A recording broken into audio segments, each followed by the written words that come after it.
Welcome to Smart Energy, a podcast where we talk about electrification, home improvement, and clean energy. I'm your host, Andrew Zellner, Editor-in-Chief at OhmConnect. And I'm your co-host, Kelsey Bourgeois, Senior Editor here at OhmConnect. OhmConnect is on a mission to rally people to change how and when they use electricity, unlocking clean, affordable, and reliable energy. You can learn more and get paid to conserve energy at ohmconnect.com. Thanks for joining me, Kelsey. Of course, so happy to be here. Do we have a Halloween hangover on our hands? Halloween candy hangover? A little bit. Last night was Halloween, and we handed out a bunch of candy. We ended up with like 4 candy bars left at the end of the night. Nice. And those 4 candy bars are still left so far. Wow. Wouldn't be at my house. We were a little worried about running out, and so like it took everything in my willpower to like not eat a candy bar before we turned off our Halloween lights. You had to do it for the kids. Yeah. But handing out candy last night and thinking about kids and also thinking about my own struggle with not eating candy for like 2.5 straight hours. For a discrete period of time. It sort of got me thinking about ideas about sort of like long-term thinking and short-term thinking, and the idea of delayed gratification. And as I was getting into that, I was like, oh, like short-term thinking is like sort of what got us into the climate crisis.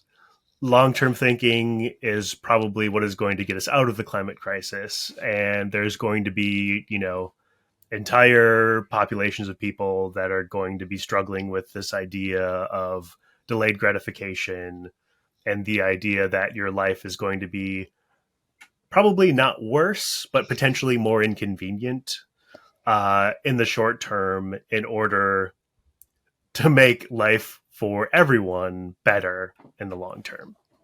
Yeah, I mean, you're talking about thinking collectively, which is very hard for most of us. I would even rephrase what you said, because I agree that short-term thinking is what got us here and long-term thinking is what will get us out. And then I think there's a third thing, that's who is thinking long-term to make short-term actions. So what Sure. I mean by that is, what are the forces that are acting upon us to force us into doing the inconvenient thing? Because that's actually what we're seeing. There are some folks who have the time, energy, interest, awareness to make some changes. And I think a lot of those people are our listeners, and a lot of those people are our members. And that's wonderful. And we need all of that we can get. And a lot of folks do not have perhaps time, energy, interest, money, whatever, to consider that. And so there also has to be some external forces that just, make it more expensive, make it more difficult, make it more inconvenient to do the thing that's going to hurt our planet, right?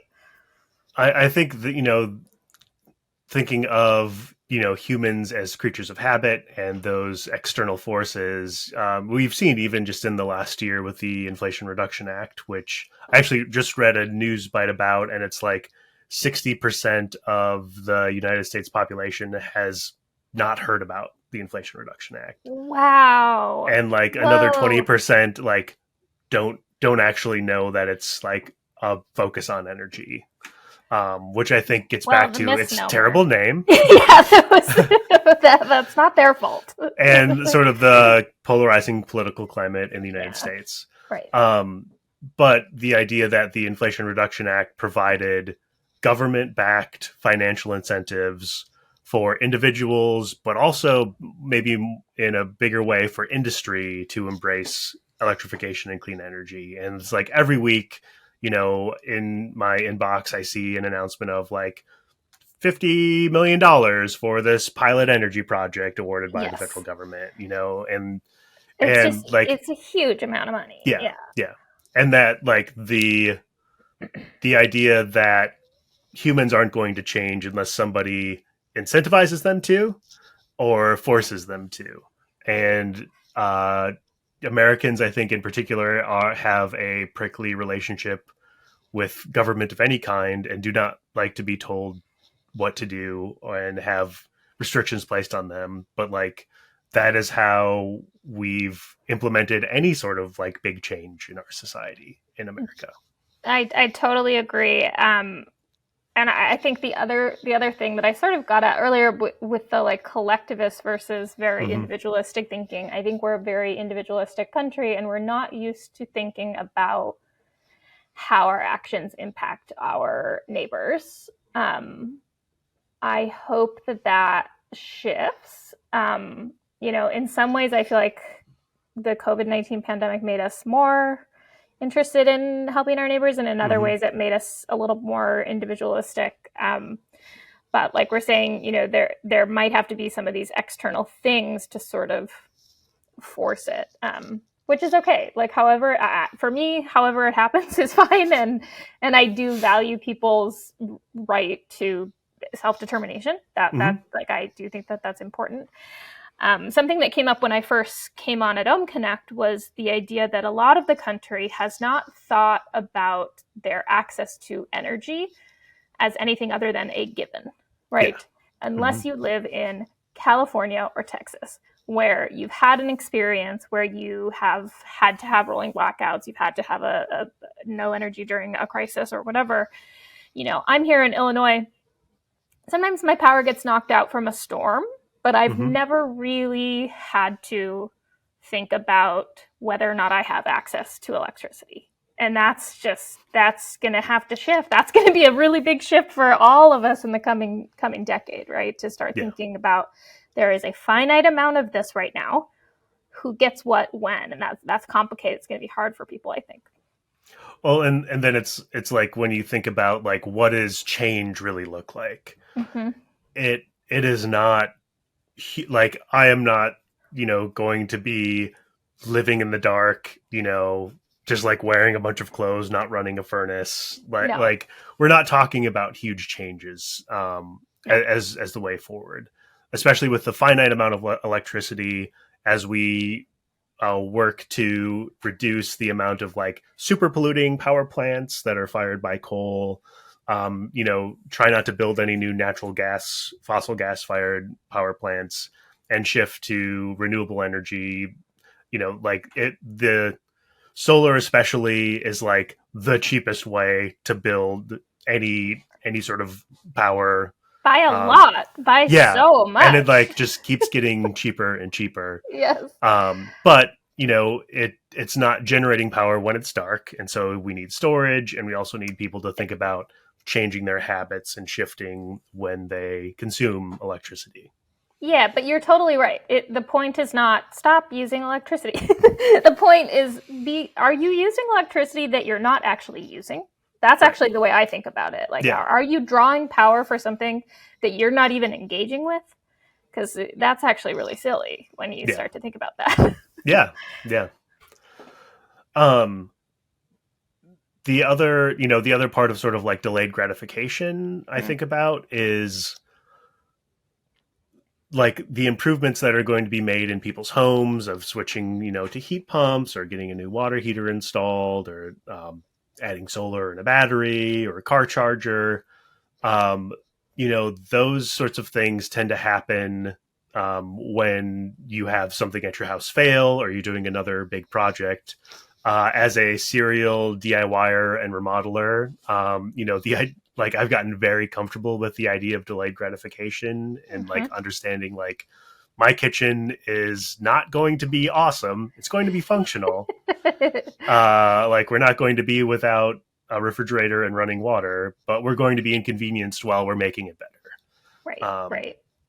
and like I have a lot of friends who are contractors and work in the trades, and sort of like setting that expectation up front of like, this is how long we think it's going to take. If a couple of things happen, it's going to take significantly longer. And like everyone just has to be cool with that. Oh, which is just like, so tough, right? yeah, That's it and is that's the really jo- tough. and that's the joke with contractors always. But and I think the other motivation, hopefully, for homeowners is not only is it going to make it better for you, it's increasing the value of your home. And a lot of the Hmm. reason that people own homes is a place to store their money, right? And Yeah. so there's that extra incentive for homeowners to do these types of projects. I think, right? Hmm. especially things around electrification or insulation and air sealing. Not only do they have an immediate short-term impact on your monthly bills, um, but they also like make your house a more comfortable and like healthier place to live. Right. Removing any sort of like combustion appliances from your house helps your indoor air quality. Adding insulation and air sealing, better windows, better doors, like makes your inside quieter, Mm-hmm. and just like more comfortable to be in. And as a result of that, you have to use less energy to heat and cool the space. You use less energy in your lighting, with your appliances, and it's just like the other piece of this is like we think very much in terms of like hard costs and the benefits of being more energy efficient and electrification, especially. There are some soft costs there that are like hard to quantify. Yeah. Um, and it's like when you're comparing in the Midwest, most people heat their homes with natural gas. I do, you do too. And comparing a natural gas bill to an electric bill, our natural gas is very, very cheap in the Midwest. Right. Um, Right. but it's like artificially cheap. If that price actually took into account all of the societal impacts of delivering fossil gas piped directly into your home, Yeah, that'd be a it would different be cost. it would be a different cost.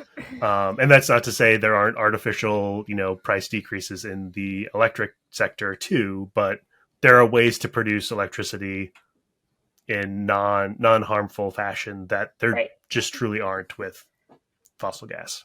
Yeah, absolutely. And I will say, as a renter, it's a little different because I'm living where I'm living now. I'll probably stay here a long time. I really love where I live, but eventually I will move. Mm-hmm. I don't own this spot, so eventually I will rent elsewhere or buy something. And I do think that like the improvements that are going on around across individual homeowners and commercial housing people, I will be looking for that in the next place that I rent. Like, Mm-hmm. I will be looking, did you make these upgrades in these few years when you had money to do it? And like, I certainly will be a discerning consumer in that way. And I'm curious if other renters, and maybe it's just something to think about and talk through, is like looking, I would definitely feel better about moving into a space where someone had taken the time to do those upgrades, both for my health, for the health of the planet, for Mm-hmm. the money savings, right? If I move in somewhere, I don't want to be in this massive drafty building where I'm going to be paying these really high bills.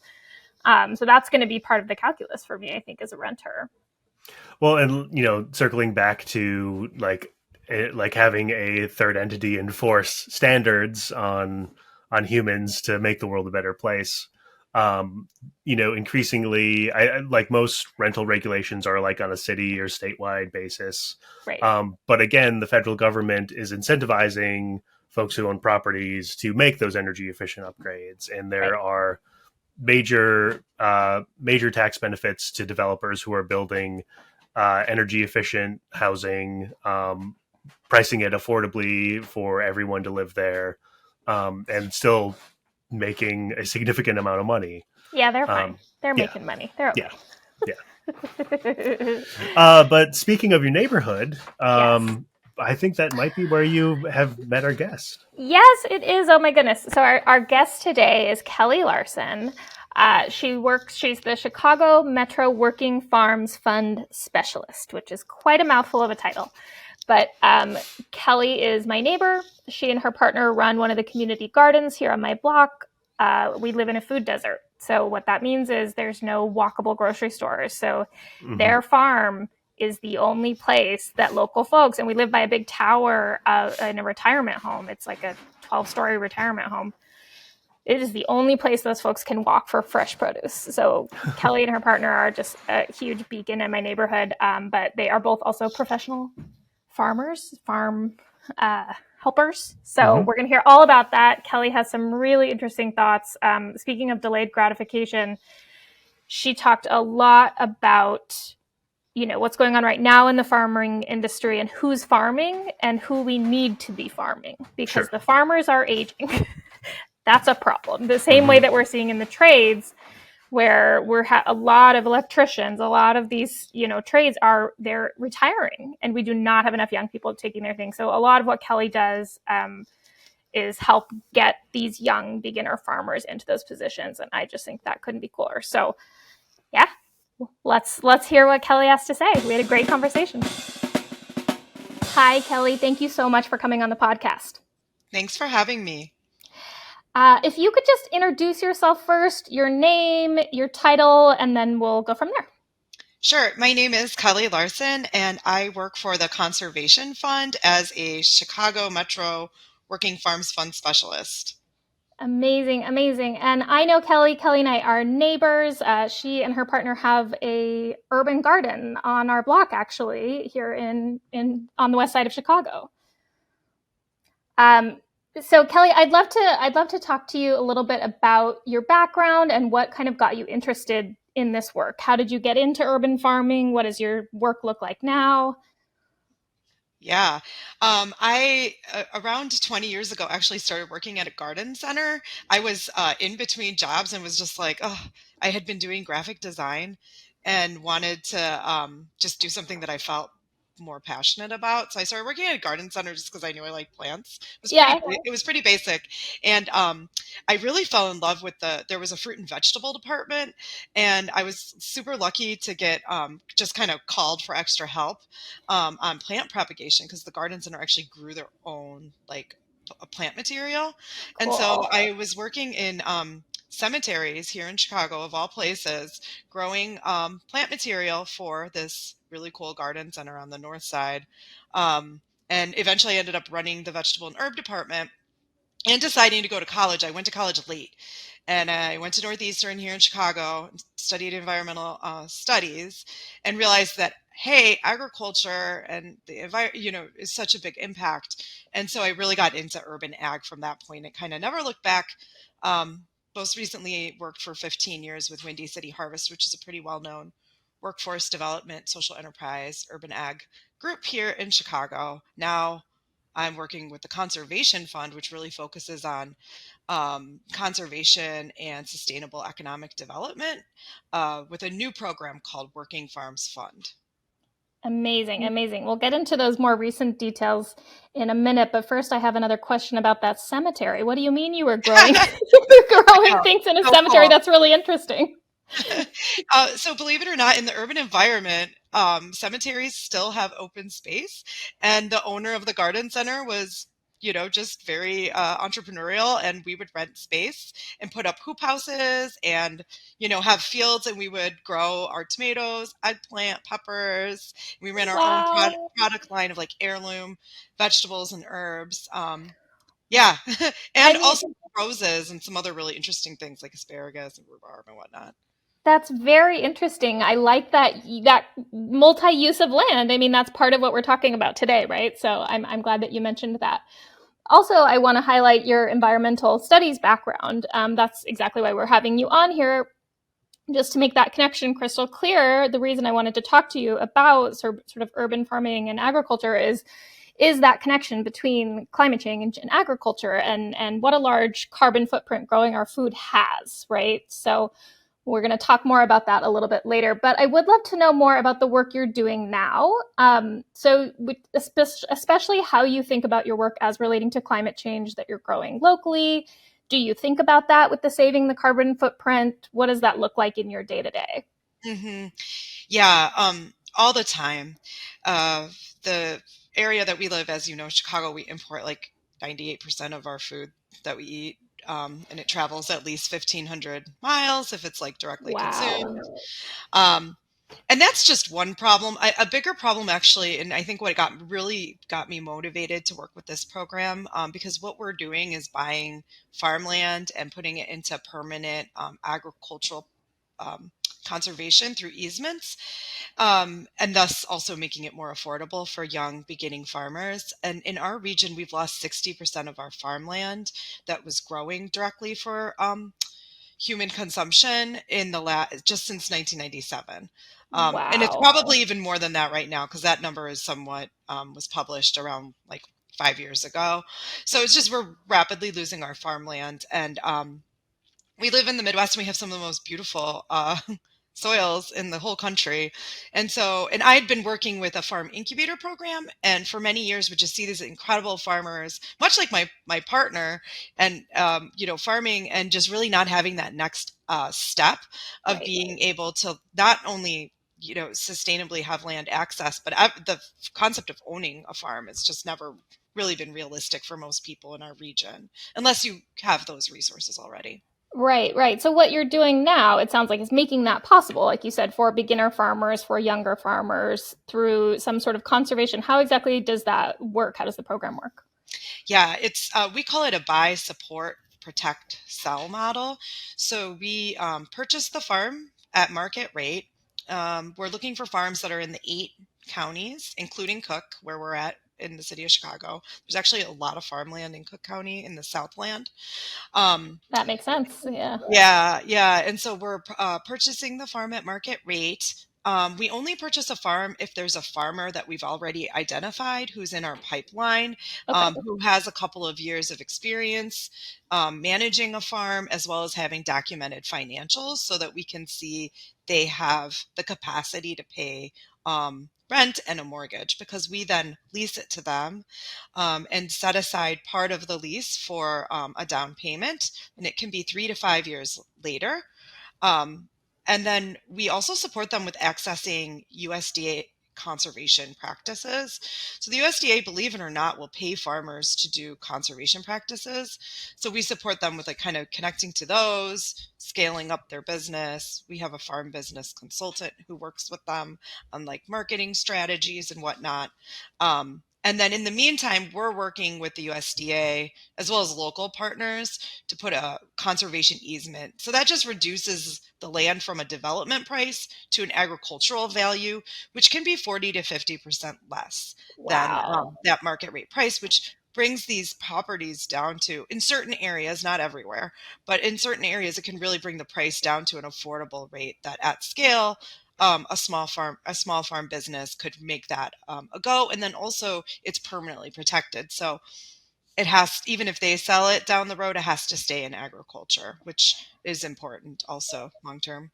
That's really important. So you're talking about that 60% decrease, probably more in the last 25 years. And so you're essentially creating these protections for the future so we can keep this agricultural land, even if that's not the person who continues to farm it, right?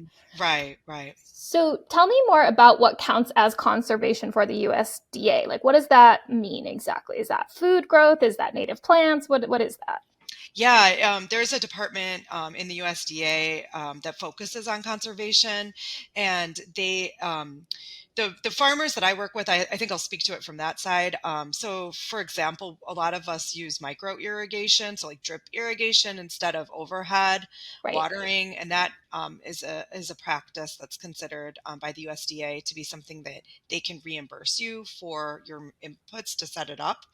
Um, Other things might be doing grazing of animals.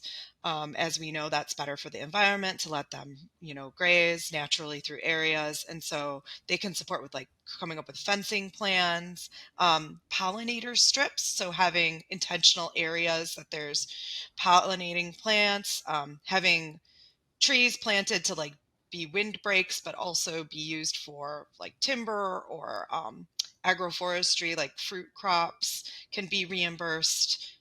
Cover crops, everyone knows about cover crops. That's probably the most famous one. So just making sure your soils aren't bare and that you're always regenerating the farm. Those are a couple of the ones that really our farmers use quite a bit. That makes sense. So there's basically a lot of money available if you're willing to do those specific things, which to me sounds like all the things you'd want to be doing anyway. So there, it's Right. like, of course, there's the incentive is easy to do. Yes, yes. Um, that's amazing, and it gives me a lot more context for what's going on in Chicago. I see all these farms, and it's interesting to see the back of why that's happening and how it's happening. So, speaking of kind of Chicago, I do want to talk about sort of the social and community impacts. You talked about specifically trying to get these lands into young farmers, beginner farmers. What is the strategy behind that, and what are the social impacts and benefits? Great question. Um, So the average farmer in the United States right now is a 58-year-old white male who has an off-farm job and farms for supplemental income. So this question's being asked by a lot of people, like who is the next generation of Right. farmers? Right. Because farming is an unprotected industry, and just our whole history in this country has really not had this hasn't been like a high growth area. You don't grow up like I want to be a farmer. I think Right. the for the second time in the last 100 years, there's more farmers that are under 35 than ever before, because there is this movement of younger people who see it in different ways, like food equity, having like culturally appropriate foods, Hmm. food access sometimes. So as you know, in our community, there's really like no grocery stores or fresh fruit or anything. So No, we're like, in a full food desert. You cannot yeah, walk anywhere to get anything except your garden. yeah. And so like that was why my partner was like, we're gonna have a farm and we're just gonna sell it to the community. But that tends to be what's motivating a lot of the younger farmers, and also, as you're mentioning, just like the conservation side of things and the environmental benefits and local economies. So we see our role as really trying to break down the barriers for those farmers, because Mhm. there's so many, and land is just one. It's like knowing about these programs, Yep. understanding how to access them, um, markets, having accessible markets. Historically, most farmers, if you were going to be a small farm in Chicago Metro, you really kind of had to go to a high income market to even make To it make break even. sense. Right. Yeah. Right. And that's great and that's wonderful, and those are all still there. But a lot of the farmers that we're working with are looking to grow for like healthcare centers, prescription produce programs are really popular to Really? yeah, one of the farmers I work with is growing specifically for a health center that writes prescriptions for their patients that have here in the city that have diet related diseases. So That's incredible. That's so smart. yeah, yeah, and it's a growing kind of movement, and so that's something that we're trying to like really be intentional. The Working Farms Fund and Conservation Fund on, you know, there's a lot to like make those kind of markets open up. So we're trying to really be intentional about supporting the farmers with accessing those. Another one is called Farm to Food Bank. So there's one of the farmers that I work with owns 20 acres in Chicago Heights, a farm that we purchased. So I shouldn't say he owns it yet, but he's on the pathway. He's renting it, and he grows specifically for food banks in that area. And the food depository pays him, and he just directly brings it there. So it's like taking it out of their need to be bringing the fresh produce, but then also he's getting that money. So it's definitely something on our minds as like the local economies, equity. We have an internal goal that half of the farms that we'll recruit will be majority BIPOC owned. And it varies region to region. Our program is regionally, it's happening in Atlanta, Charlotte, and Chicago right now. Started in Atlanta. So each region looks slightly different. There's a definition that the USDA uses. It's called historically underserved farmers. Okay. And that's really a broad definition, but it tends to be who we're working with. So it can be anyone who's been farming for less than 10 years, Okay. because that's what the USDA defines a beginning farmer as. Because people used to grow up in farm families and would like learn all these skills Right. intergenerationally. And then women, veterans, and then farmers of color, majority BIPOC owned businesses has been a really big focus that everyone's trying to kind of look at, since we all know the current statistics and model isn't going to, be sustainable or equitable. No, no. I mean, it makes sense to me that the average farmer right now is that middle-aged white man who, that's the stereotype I have in my mind. So it's wonderful to hear about these programs that are mutually beneficial for communities and the farmers. And I'm just, I'm thrilled to hear it. I would love to talk a little bit more about Chicago conditions. I mean, we Hmm. have these frigid winters, and I know that some Yes. listeners are going to be like, "What do you mean you're farming in Chicago?" I have questions. Yeah. So tell me about year-round growing, what that looks like, how you consider it. Or do you do the hoop houses, or what? Does it just depend? Yeah, that's a great question too. So the hoop houses are considered another conservation practice by the Okay. USDA, and the kind of like growing best practice for small scale market farmers is really to use those to push the seasons. If the way that I've done it most in my career is really with unheated hoop houses. And so growing crops like spinach, leeks, sometimes even carrots that are very easy to grow over winter with just minimal protections. Even though we get cold, um, are the big one of the biggest factors is actually daylight and Oh, yeah, okay. and I would say also just like humidity and not being exposed to those like really extreme winds. So with that protection, you can That's keep enough. yeah, you can keep a crop like Okay. spinach going. You can get multiple harvests over the winter. So you're going to have to diversify though as a farmer in our region. A lot of the farmers I work with also do livestock, which can get you a little more consistency, Sure. like egg production or meat production. And then value added products is a big thing. Our farm business consultant works with the farmers on like having some sort of a product that can be sold longer term. And then increasingly, agrotourism has been something that the farmers are really kind of looking to as an actual revenue stream. So there's different ways that you can grow throughout the winter, but you're absolutely right. I just looked at the weather for next week. We have a low going down to 29, Oh and no. yeah, and which that might be okay, like a lot of things will make it. But Okay. all the fruiting crops, all the like tender things that are tropical, won't make it too much longer. So we usually look at production in our region as like, mid March to Thanksgiving is like Okay. the really key time, and then we have the downtime of like planning your next season and focusing on those like winter crops, low tunnels, whatnot. That makes a lot of sense, and I love to hear that there's some like easier, hardy. I'm a beginner at this, so it's good to hear there's some things that can be grown here over the winter. So it's just a matter of having those resources to know what to grow, how to grow it, Yes, how to get through the winter, yes. essentially. And you said agrotourism. I'm curious about or agrotourism. Hmm. I'm curious, like, is that people just visiting the farm? People like me who are like, this is fascinating. Tell me everything. I have no connection to the land. Yeah. Yeah, that's looked at the Illinois Farm Bureau sees that as a pretty big growth area in Yeah, Illinois and just in general that makes sense. I feel that the pandemic it was one of the benefits was that a lot of people really started to value outdoor activities and now are hooked and like see the value.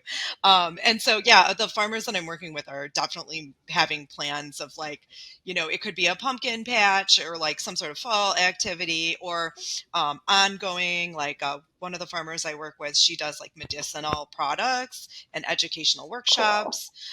So they're all really looking at that too to just ensure that there's like education about local food systems being shared as well as access to the farm because you kind of it's sadly almost like a luxury to get to visit a farm and really understand it just because there hasn't been that much access for most people. So There hasn't been. I consider myself very lucky to live on this block where we have multiple urban gardens, hmm some of which are more publicly facing, and some of which are just kind of community growth. hmm People have just taken over empty lots and been like, "We're gardening here. We're growing yeah, things," yeah. which kind of leads me to my next question because I'm imagining that a lot of people listening are going to have questions about like, well, what can I do that's in between sort of my backyard garden, my single raised bed that I do every summer, and a large scale farm. And I think maybe you're the right person to talk about that. What would that middle growth look like? And what tips would you offer someone who's trying to expand the amount of food they grow? Maybe for climate reasons, energy reasons, I mean, the reasons are kind of endless, but what would you recommend for them to think about? Yeah, I love this question. So fun. I would think about the environmental working groups top 10, like the things that are just really you're gonna be buying that are definitely not organic. And on there, there's quite a few things that are easy to grow. Okay, Some of them aren't as easy, but from an economic standpoint, it's like greens, kale, collards, mustards. Those are on the top 10 list. If you're not buying certified organic, it's most likely sprayed with something. sure. Um, So that's and very worth growing yourself if you can swing yeah, it. Yeah. Yeah, and it's easy because kale, all those kind of crops, kale, collard greens, Swiss chard, mustards, they are what we call like cut and come again crops. Okay. So you can have one plant and you just selectively harvest the leaves off of it and it'll keep growing the whole season. As Cool. farmers, we do like multiple successions of them, but like in your backyard, you could have, 5 kale plants and that would be like your kale salads for the year. So, Awesome. or maybe in buckets on your porch, like whatever. But I would think about what you really eat a lot. And then herbs are kind of, I hate to say it, it's so low. It sounds so like obvious, but herbs taste so much better than anything you could ever buy in the store, and it just Yep. makes you feel like you're amazing when you walk out to your back porch. Like I always grow like a little basil, cilantro, like whatever, because you just go out there and you're just like, oh, I'm such a charmed life. Like, Yes, I'm such an amazing cook. Yes, my yeah, part. I don't cook, but Russell does, and yeah, yeah, and yeah, he walks out. Oh, I'm just gonna go get a little basil. yeah, yeah. It It's feels very important. charming. Well, and Yes. it's just so fresh and so good. And Yes. we all know if you're growing in those organic soils, it's just so much nutritional quality. So I would encourage anyone to just start small. Don't go too big because it can become overwhelming quickly. Yeah. And sometimes the things you think you want to grow are the things you don't eat as much. Like Sure. I've had a friend, I helped him build just a regular raised bed in his backyard, 4x8, because he was like, I'm gonna grow all my vegetables. And I'm like, okay, cool. Like, what's the plan? And da da da. He's like telling me the plan, so we're doing it. And he really was like, I love beets. I want this to be like half beets. So we planted it, and then like at the end of the season, he's just like, I could never eat all those beets. Yeah, that was a silly amount of beets, actually. So be a little more realistic and judicious about what you choose. Like, do you Yeah, really want to eat beets at every meal for yeah, weeks? Because that's kind of how it works, right? yep, And that yep, I think that's the other thing that I'm curious about, like changing the way you eat to meet what is fresh. I think we're yeah, so used to just being able to go to the grocery store and get anything.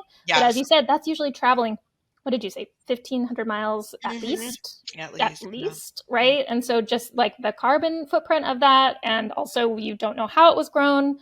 So there's a little bit of shift in how you eat too to Yep. decide, okay, what's fresh? I know everyone in our neighborhood right now is like, we're making pumpkin everything. Yeah, I've had pumpkin for every meal for the last week, which has been great, but that's that's what there is, right? awesome. So, Yeah.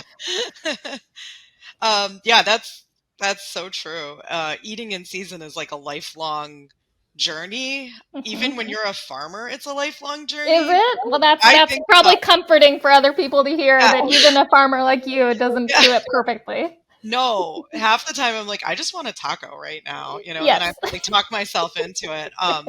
Because yeah, we live in a society that's like everything is convenient and easy. Well, So I think that's part of our like culture that is being rebuilt right now is people being more flexible with like how they write menus at restaurants and yep.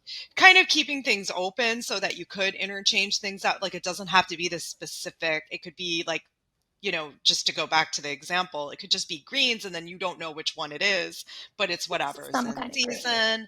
And Hmm. then more connections, as much as people can connect with local farmers and in culturally appropriate ways, I think that changes everything because as soon as you Yes. feel comfortable with a farmer and you learn and you see what they're doing, you're almost like compelled to like, I have to support them. Like you Oh, start, you know that we're down we're yeah, down at your farm every week. yeah. We're gotta go. We got well, and Kelly and her partner are so lovely. They'll give our dog a carrot when he comes with us. I mean, I it's wish really my a, dog would it's eat carrots. I know. So, but it's really this lovely community building thing. And if you can't Mhm. tell, I think Kelly and I both feel really passionately about how important this is to bring communities together. And I think that culturally appropriate aspect is important too, right? Mhm. Because going into a community you're not a part of or you are not familiar with, and then being like, here's what you want to eat. Well, how do you know? How Yeah, do you know what everyone there wants to eat? Or that's a little presumptuous, which is right. why I love this idea of putting the farms into the hands of people who are from communities. They know what the community wants to eat. Like that just makes Mhm. sense. Right.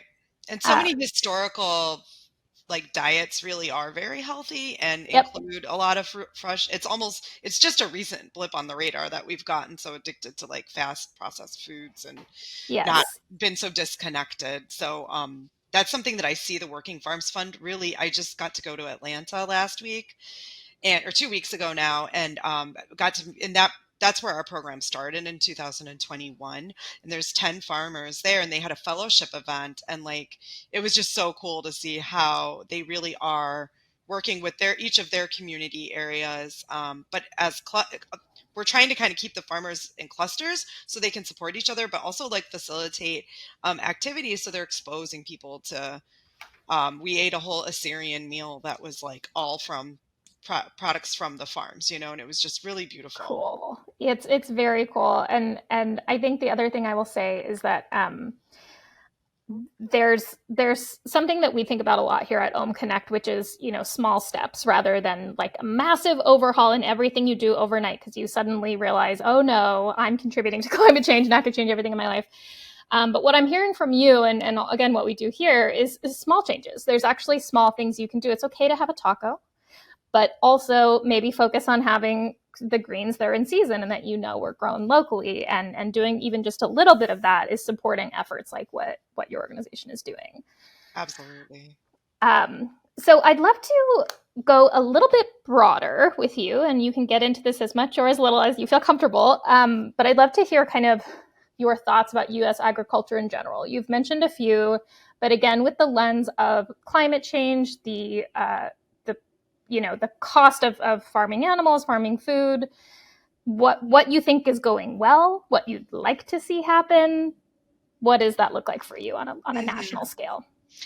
Yeah, well, our program is national. Our goal is to actually expand in the next 20 years to 30 geographies, metro Great. areas. We're focusing on metro areas because um, if you look historically, the metro areas are where the farmland is being lost the quickest, and then we Okay. see that as a direct solution Right. because it does reduce those miles. And then I think like um, our farmers, again, the young generation of farmers are interested in regenerative practices. Yes. Um, it's really interesting. Because I work with farmers every single day, and even like commodity growers, like row crop farmers right now, many are looking to transition, reduce their inputs because it's costly for them. Um, and oftentimes they're just, that was how they were raised to farm, but are more open minded about it now because it's such common knowledge, right? All of the negative impacts of utilizing chemicals. And then just from a fossil fuel reduction and just like local resiliency, having our farms closer to where we eat makes the most sense.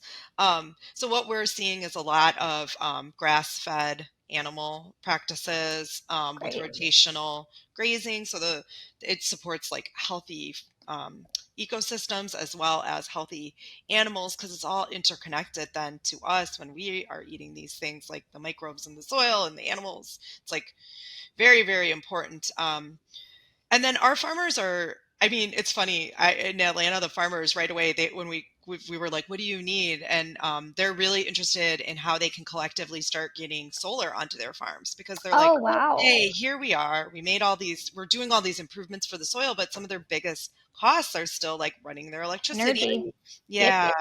And so I think the farmers are going to lead it. We're obviously, Conservation Fund is looking at how we can support them. And there are different programs through the USDA to support efforts like that. But I think that might be one of the things we're really looking to solve is like how we can have some sort of a solar program just for their housing and Yes. like wash pack needs. And then um, uh, uh, uh, again, like when it comes down to the practices, I think it's just such a radical change from what you see. You drive through the Midwest and it's just like row crops. Cornfields. Yeah.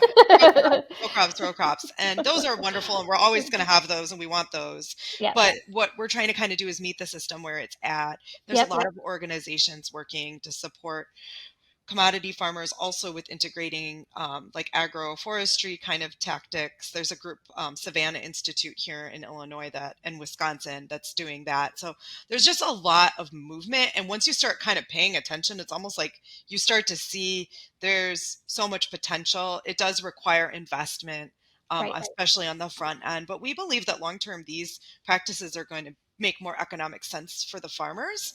Yep.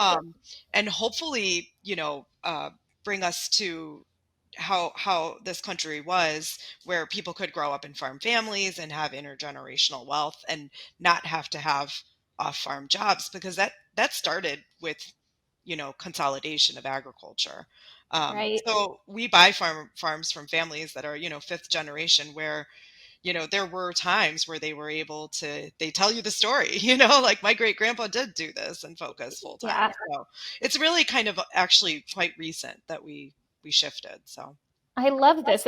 Sounds like the pendulum is swinging back, and like you said, once you start paying attention, you're like, oh, we're headed in the right direction. But yep. like everything, electrification, everything, reducing fossil fuels, there is some investment up front, right? Yep. That's just what it is. That's a lot of what we talk to people about with electrifying their homes and stuff. There is a price up front. Mm-hmm. It pays for itself over time. And so Mm-hmm. we do have to do that upfront investment, and we have to help people who might not have that upfront investment Right. Yep. to create an equitable move into the future we're going to need to solve the climate crisis, right? Mm-hmm. That's wonderful. Well, I really am happy to hear that you have somewhat of a positive outlook on that, actually, that you're seeing things move in the right direction. I'm sure you would change some things, but is there anything more you want to say about what you would love to see? It really is a big reason why I went to the conservation fund, Mm-hmm. because I had been working more like grassroots here in Chicago, and I Mm-hmm. think one of the struggles sometimes for making these kind of systems change is, like you said, the capital. We have a thing called a revolving fund that we're using at the conservation fund to fund our purchases, and that's like really how this organization got started. So that's something that we're just constantly seeking, is support for that revolving fund, because that's how we actually purchase the farm. We Right. make money on the back end by then selling it to the farmer. But and then we're putting an easement on it. So it's reduced, there's a gap there. Right. And so Right. we see long term that a sustainable model in funding. But for right now, we are working on fundraising for it. So I would just say, and I'm sorry, I'm kind of talking in circles a little bit, but Not at all. when I was working here, more in the city and doing grassroots work with farmers for so many years, the barrier was always the land. And then as I started kind of seeing this and thinking back, hey, to the environmental problems, like what is the solution? So I tried my hardest, just like look at like a duty to have a service job, and this is a really cool way to shift like the majority of farmland ownership to 98% of the farms in our country are owned by white families, and like how can we change that, as well as the average age of a farmer being so old and majority white, and having to have an off-farm job, Yeah, that's that's too much. That's not a reasonable way for them to farm. I Mhm. mean, it's not a sustainable way to work, right? Mhm. So I love this. All right, so this has been such a good conversation. I do want to give you any last, or I want to give you an opportunity to say to our listeners ways that they can get involved in their local area. So we've talked a lot about your conservation fund, which I'm so excited about, and we'll link it in the show notes, and hopefully people can go donate, get involved, see if it's in their area. But otherwise, is it just Googling who's farming in my town and finding them that way, or what's the Yeah. way to get involved as a regular person in efforts like this? Oh my goodness. 100% just like buy from a local farmer. Like Yeah, support your local farmer. That's that's it. basically it. Yeah. Simple, straightforward. Yeah. I mean, you don't have to go get a job or do anything special. Just like go buy from a farmer. And it Right. is going to cost more than the store. And Yep. there's reasons for it. But even if you don't make a lot of money, just like even coming up with like a small budget that you might spend a little bit more sometimes. I think that's really important to start thinking about. But I think, yeah, supporting your local farmers. And then, yeah, if you want to get deeper involved, I think land trusts are really crucial. Like any land trust that's working on protecting farmland is very important. The Conservation Fund, we are national. So depending on where you live in the country, you'll see our projects. A lot of them are protecting working lands, so forests, wetlands, waterways, and we are a community-driven nonprofit, so we're partner led. So people come to us because we're good for that intermediary step of that initial purchase, and we have expertise with finance and real estate. But we always sell it back to the local. or maybe sometimes like state and even sometimes like national park services. Mhm. And we do land back with tribes as well. Amazing. So Good. it's a pretty cool organization to look into. If you want to dig deeper, I know land trusts are somewhat of a thing. I also think we don't think about a lot. No, Uh, they're a little obfuscated from the public eye. yeah, And so I yeah, think I'm glad you're talking about what that means and what yeah. people can do because I don't think that's super clear when you just say that. No, and it's definitely not clear to farmers, and that's another really cool thing about this program is like really bringing those worlds together Mhm. intentionally so that there's mutual benefits. But definitely just go to a local farmers market. I love it. Go to local farmers market and you can be inspired by our neighborhood and share produce with your neighbors. If you do grow a bunch of beets on accident, just give them to your neighbors. It's honestly a great way to meet people. Hi, I have a bunch of beets. Do you want them? The Yeah. answer will probably be yes. And I will say, living in a neighborhood where this is so central has made me feel so connected to my neighbors, so connected to the community. And I would just really recommend this to anybody to support the local version of this, but also, again, communicate with your neighbors, share the produce that you're doing in your backyards. Like the more that we can eat locally in this way and support efforts at these at scale measures, the better. So. Absolutely. Great. Well, thank you so much for your time, Kelly. This has been such a wonderful conversation. I appreciate you coming on. Yeah, thanks, Kelsey. It's great. Each week, we take some time to answer questions from listeners. This week, we hear from Heather, who asks, I've heard I might need to upgrade my panel to install a car charger. What does that mean? Oh, that's such a good question. That's such a good question because if you're charging your car at home, you're drawing a lot of things. So, Andrew, maybe you should start this one. Sure. So, uh, I think the easiest way to think about your electric panel is sort of the analogy of like extension cords. Your electric panel is where the power for your house comes in, big giant extension cord, and at your electrical panel, that's where the power branches off to the rest of your house. So like there's wire connecting an outlet in your wall back to your electrical panel. I think most folks understand that, but that's a good place to start. When people are talking about panel upgrades, there's a finite amount of energy that can come in through that big cord coming into your house. What is Um, that finite number for most houses, or does this math so change? so that changes. Okay. When my house, which was built in 1906, was electrified, and I think it initially had like a 20 amp or 30 amp service. So like people didn't need electricity for a lot of things. Yeah. At the turn of the century. Um, at one point, it had a 60 amp panel, which is sort of like a very common size that was installed in a lot of homes in sort of like the mid century. Mm-hmm. As energy became or electricity became used more, specifically with the rise of air conditioning in the 70s and 80s. Mm-hmm. Most houses were upgraded, or new houses had 100 amp panels. Um, and now most new builds have 200 amp panels. Okay. So today, a new build is generally for a house, for like an apartment unit or a whole building. For like a single family home is Okay, would be about 200 amps. 200 amps is Yeah. kind of what we'd expect for everything because we electrify so much now. Yes. And it's like it's very inexpensive to upgrade that service if you're building new or like, Okay. installing it for the first time. Yeah. Upgrading it after the fact, which is, 95% of the housing stock in the country is already built, gets a little bit more expensive. I see. Okay, so if you have so getting back to her question, Mm-hmm. if say she's in a 100 amp home, which is Yeah.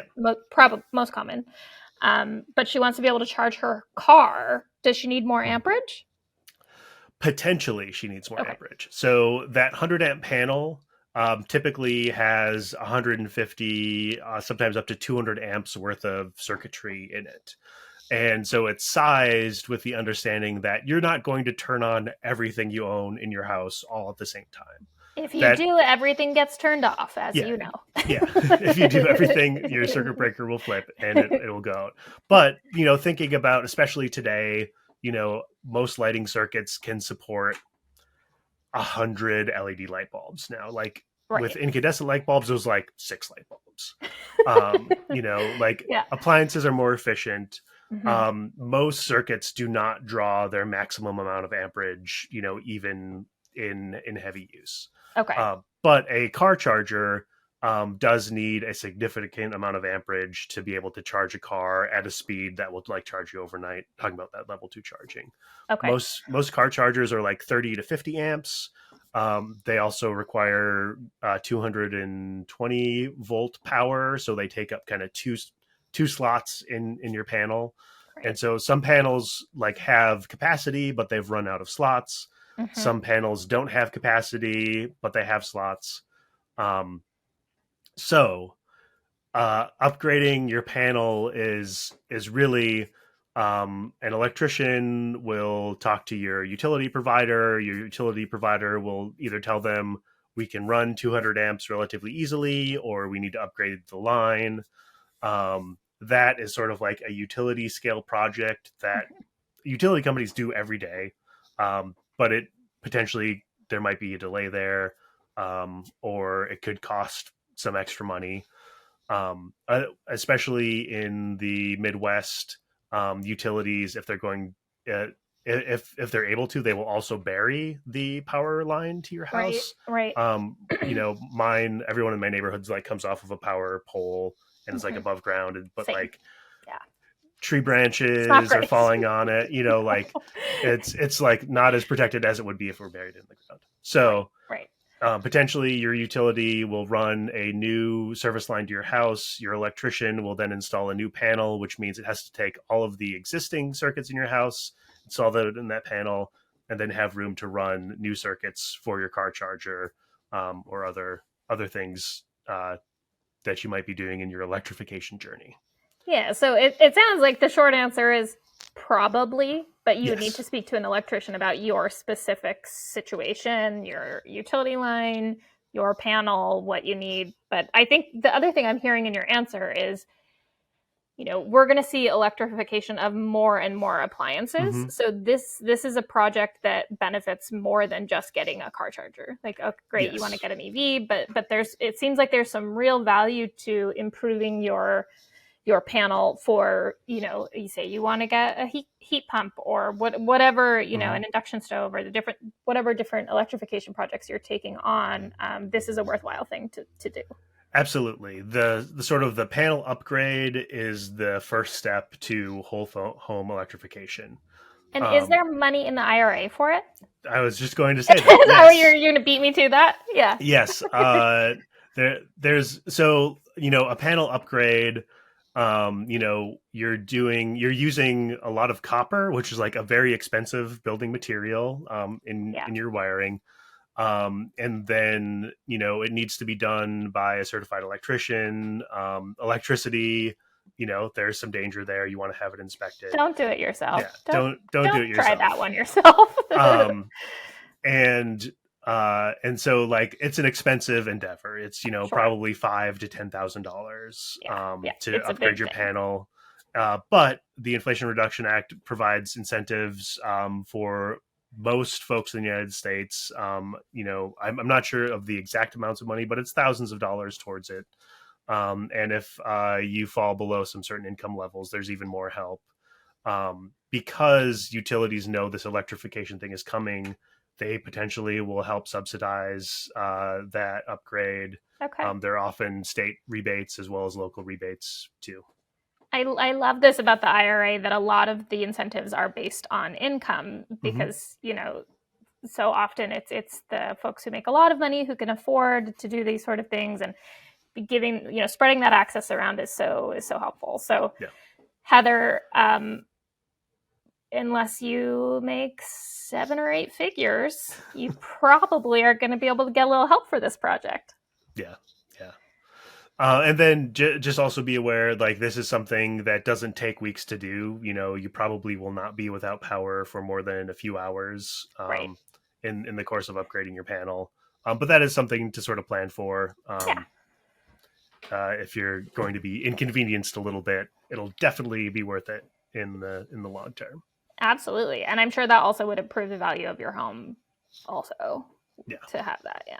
Cool. I know I may be an anomaly, but when I was looking for my house, I would start every home tour in the basement and look specifically at the panel to be like, how much power does this house have? Andrew, I think you are a little bit of an anomaly, but we're going to try to turn everybody into you is what we're doing. Awesome. Well, that's it for this episode of Smart Energy. Special thanks to Kelsey for joining me, our guest Kelly Larson for talking all about urban farming, and Heather for sending in your question. I'd also like to say a special thanks to all of you who are listening. To see the show notes, send feedback, and learn more about Smart Energy, visit ohmconnect.com/smartenergy. Stay safe, conserve some energy, and we'll see you next time.